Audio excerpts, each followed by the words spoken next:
The surveillance cameras captured something I couldn't explain. I wondered if anyone else had ever had a moment where reality just shifted, where suddenly the world they thought they knew turned inside out. That's what happened to me on Halloween night 2020 in Fresno, and let me tell you, it wasn't any kind of treat. I'm Tom Wynn. I was 30 years old then, working as a security guard at this big industrial complex on the outskirts of town. It wasn't a glamorous job, but it paid the bills. Plus, the night shift suited me just fine. I'd been struggling with insomnia for months ever since, well, let's just say there was an incident at my last job that left me jumpy. Anxiety's a beast, you know. So there I was, settling into my chair for another long night of staring at screens. The facility felt emptier than usual, the air outside unnaturally still. It was like the whole world was holding its breath, waiting for something to happen. I remember checking my phone, seeing all these Halloween posts from friends, costumes, parties, the whole 9 yards. And there I was, alone in a dimly lit room, surrounded by the soft hum of electronics. The first hour dragged by like molasses. I kept myself awake by cycling through the camera feeds, sipping lukewarm coffee that tasted like it had been brewed in a sock. Every so often, I'd stand up to stretch, my joints popping in protest. The quiet was occasionally broken by a distant siren or the rustle of leaves outside, normal sounds that somehow seemed amplified in the stillness. It was almost peaceful, in a lonely sort of way. But then, around 9 p.m., everything changed. I noticed movement on one of the screens, something that didn't belong. At first, I thought my eyes were playing tricks on me. You know how it is when you've been staring at something for too long? But no, this was real. 2 strange, leg-like figures gliding across the parking lot. No torso, no arms, just long, white legs moving with an unnatural fluidity. I blinked hard, rubbed my eyes until I saw stars. I muttered to myself that I was losing it, that the insomnia was finally getting to me. But when I looked back at the screen, they were still there, moving, gliding, like some kind of, pairs of pants come to life. My heart started racing, pounding so hard I could feel it in my throat. I spent the next hour obsessively switching between camera feeds, searching for those things again. My hands shook as I manipulated the controls, eyes darting from screen to screen. I kept telling myself it was just a technical glitch, a trick of the light, anything but what I'd actually seen. But deep down, I knew. Something wasn't right. And then just when I'd almost convinced myself I was imagining things, I saw them again. Closer this time, right near the building. They disappeared behind a storage unit, and suddenly the lights in the facility flickered like a dying firefly. The alarm panel lit up like Times Square on New Year's Eve. I grabbed my flashlight, my breath coming in short gasps. Every instinct was screaming at me to stay put, to lock the door and wait for dawn. But I couldn't. I had to check it out. That was my job, right? To investigate? As I stepped out of the guard booth, the cold night air hit me like a slap to the face. I swept my flashlight beam across the empty lot. Every shadow suddenly suspect, every sound amplified. Have you ever felt like you were being watched by something you couldn't see? It's not something you forget. I found nothing out there. No strange figures, no evidence of intruders, just darkness and silence. But the unease lingered, clinging to me like a second skin as I made my way back to the booth. And as I settled back into my chair, eyes once again glued to the monitors, a single thought kept repeating in my mind. What if they come back? I settled back into my chair, eyes glued to the monitors. The silence in the room felt oppressive, broken only by the soft hum of electronics and my own ragged breathing. I couldn't shake the feeling that something was off, that the world had tilted slightly on its axis. Time crawled by, each minute stretching like an hour. I found myself jumping at every little sound, the creak of the building settling, the distant hoot of an owl. My mind kept replaying what I'd seen, those impossible leg-like figures gliding across the parking lot. It was like a scene from one of those creepy found footage movies, you know?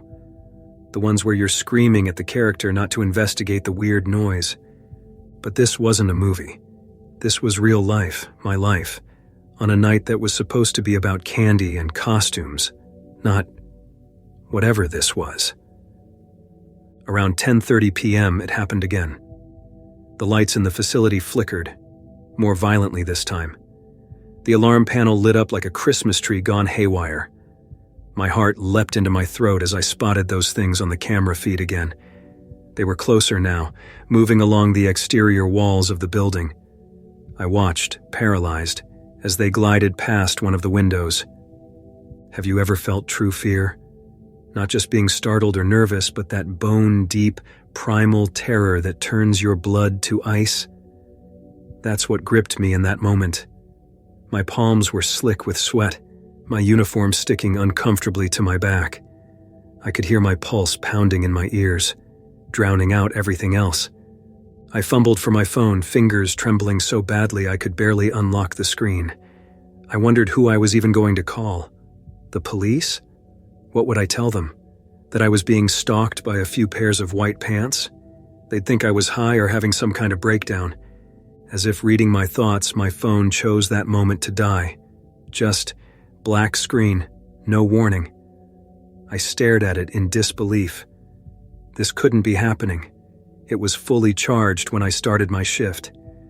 A loud alarm blared in the distance, making me jump so hard I nearly fell out of my chair. The sound cut through the night like a knife, urgent and unrelenting. I had to do something. I couldn't just sit there waiting for what? I didn't even know. With shaking hands, I grabbed my flashlight and stood up. My legs felt like jelly, threatening to give out with each step. As I reached for the door handle, a chill ran down my spine. What if they were out there waiting? What if opening this door was the biggest mistake of my life? I remember talking to myself, trying to gather my courage. I told myself I had a job to do, that it was probably just some kids pulling a Halloween prank, and that I needed to get it together. The pep talk didn't do much to calm my nerves, but it was enough to get me moving.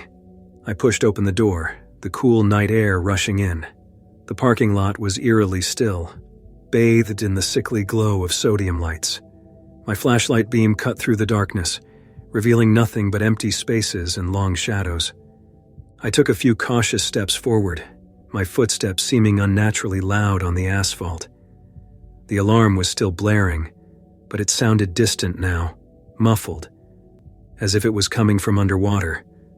Or as if I was underwater. Everything sounded distorted and strange. That's when I saw them. They were at the far end of the lot, two impossibly tall, leg-like figures. No bodies, no arms, just legs, moving with a fluid grace that defied physics. My breath caught in my throat. I blinked hard, sure that when I opened my eyes they'd be gone. A trick of the light, a hallucination brought on by stress and lack of sleep. But they were still there, and they were coming closer. I stumbled backward, my back hitting the wall of the guard booth. The flashlight slipped from my numb fingers, clattering to the ground. The beam spun wildly, creating a dizzying dance of light and shadow. And in those flashes, I saw them advancing, smooth, deliberate, unstoppable.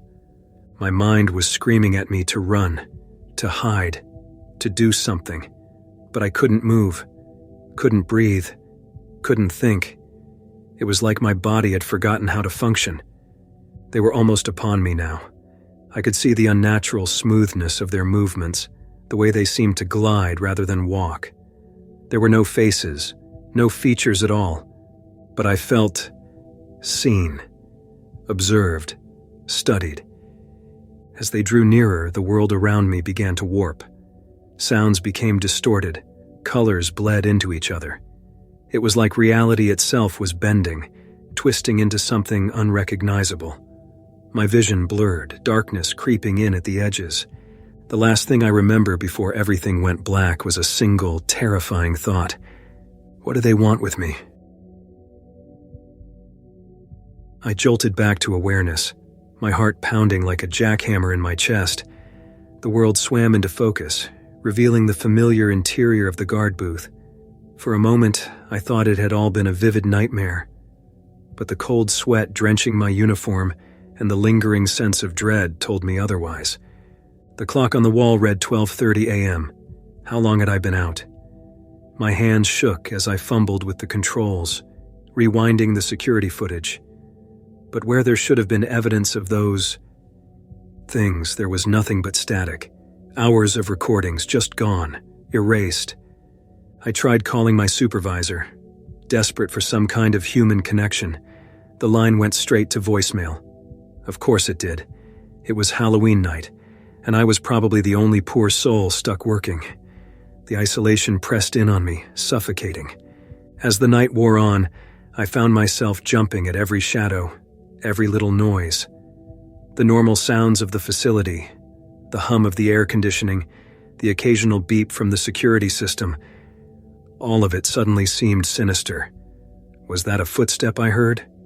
A whisper just on the edge of hearing? By the time dawn began to break, painting the sky in shades of pink and gold, I was a wreck, exhausted, jittery, and questioning my own sanity. When the day shift guard arrived, I must have looked like something the cat dragged in. He gave me a weird look as I tried to explain what had happened, but I could see the disbelief in his eyes. I remember him chuckling and shaking his head. He told me I needed to lay off the horror movies. He suggested I should maybe switch to decaf. He then made a comment about how night shifts mess with people's heads. I wanted to argue, to make him understand. But how could I explain something I barely understood myself? So I just nodded, gathered my things, and left. The morning air felt surreal after the night I'd had, the normalcy of early commuters and joggers jarring against my frayed nerves. I thought getting home, being in my own space, would help. It didn't. Every time I closed my eyes, I saw those leggy figures, moving with that impossible grace. Sleep became my enemy. I'd jolt awake in a cold sweat, convinced they were in my room watching me with eyes I couldn't see. Work wasn't any better. I dreaded every shift, my stomach churning as I approached the facility. My coworkers started to notice, shooting me concerned glances when they thought I wasn't looking. I overheard whispers about PTSD, about the incident at my last job. They thought I was having some kind of breakdown. Maybe I was. The world felt wrong somehow, like a puzzle with one piece slightly out of place. I found myself obsessively checking the news, social media, anywhere for reports of similar sightings. There had to be something, right? In this age of smartphones and constant surveillance, surely someone else had seen these things. But there was nothing. Just the usual noise, political debates, celebrity gossip, the ongoing saga of the pandemic. Life went on as if that Halloween night had never happened, as if the world hadn't fundamentally shifted on its axis. I couldn't take it anymore. A month after the incident, I handed in my resignation. My supervisor looked relieved, like he'd been expecting it. He'd probably noticed my deteriorating performance at work, not to mention the countless times I'd called him in a panic, jumping at shadows and needing to be talked down. Maybe he thought I was finally dealing with my issues. If only it were that simple. You'd think quitting would have helped, right? Getting away from that place, those memories. But it didn't. If anything, it made things worse. Now I had all this time on my hands, all these unanswered questions swirling in my head. I started having trouble distinguishing between what was real and what was just my imagination running wild. That's when I started hearing the whispers, rumors on obscure forums, hushed conversations overheard in coffee shops, other people who'd seen things they couldn't explain, leggy figures in the shadows, moving with unnatural grace. Always at night, always just on the edge of perception. I know how this sounds, believe me, I do. If someone had told me this story a few months ago, I'd have thought they were nuts. Hell, maybe I am nuts. Maybe this is all some elaborate delusion my mind cooked up to cope with something. But here's the thing that keeps me up at night, that makes me double-check the locks and peer out the window at every little noise. What if it's not? What if what I saw that night was real? What if those things are out there right now, watching, waiting? And the question that really chills me to the bone, what do they want? I don't have answers. I'm not sure I want them, but I can't shake the feeling that someday, maybe when we least expect it, we're all going to find out. And when we do, our world will never be the same. So the next time you're out late at night and you catch a glimpse of something strange out of the corner of your eye, don't look too closely. Some things once seen can't be unseen, and some questions are better left unanswered.